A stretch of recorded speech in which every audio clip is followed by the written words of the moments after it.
আগাগোড়াই রাজনীতিতে বিতর্কিত নেতা হিসেবে পরিচিত তার। 2021 সালে তৃণমূলের টিকিটে জয়ী হয়ে ভরতপুরের বিধায়ক হন। তারপর গত 5 বছরে দলের সঙ্গে একাধিক মনোমালিন্য বিতর্কে থেকেছেন হুমায়ুন কবির। তৈরি করেছেন নিজের দল আম জনতা উন্নয়ন পার্টি। রেজিনগর ও নওদা বিধানসভায় প্রতিদ্বন্দ্বিতা করবেন তিনি। মনোনয়ন জমা দেওয়ার পর নির্বাচন কমিশনের দেওয়া তথ্য অনুযায়ী এক নজরে দেখে নিন হুমায়ুন কবিরের সম্পত্তির খতিয়ান। মানসিক স্বাস্থ্যের জন্য সবার আগে যে নামটি মনে ভেসে ওঠে, সুস্থ মনের ঠিকানা মনোবীক্ষণ। যোগাযোগ নাম্বার 7477799513।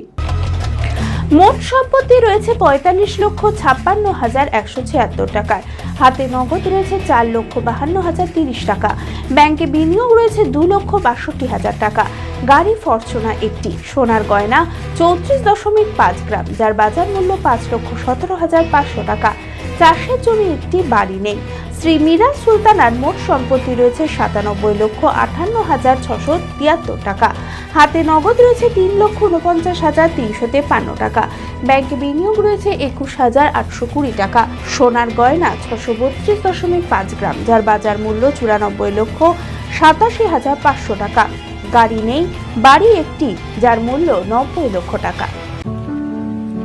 সারগাছি নেশা মুক্তি কেন্দ্র ডিস্ট্রিক্ট রুরাল ডেভেলপমেন্ট অ্যাসোসিয়েশন দ্বারা পরিচালিত। ড্রাগের নেশা, মদের নেশা, মানসিক ব্যাধি মুক্তির লক্ষ্যে আমরা নিরলস কাজ করে চলেছি। নেশা মুক্ত সমাজ, সুস্থ সমাজ। এখানে অভিজ্ঞ মনোবিদ দ্বারা সঠিক কাউন্সেলিং ও পুনর্বাসনের সাহায্যে চিকিৎসা করা হয়। এটি একটি নেশা মুক্তি কাউন্সেলিং ও পুনর্বাসন কেন্দ্র।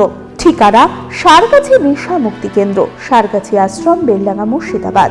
বিশদে জানতে যোগাযোগ করুন 9733959983 এই নম্বরে।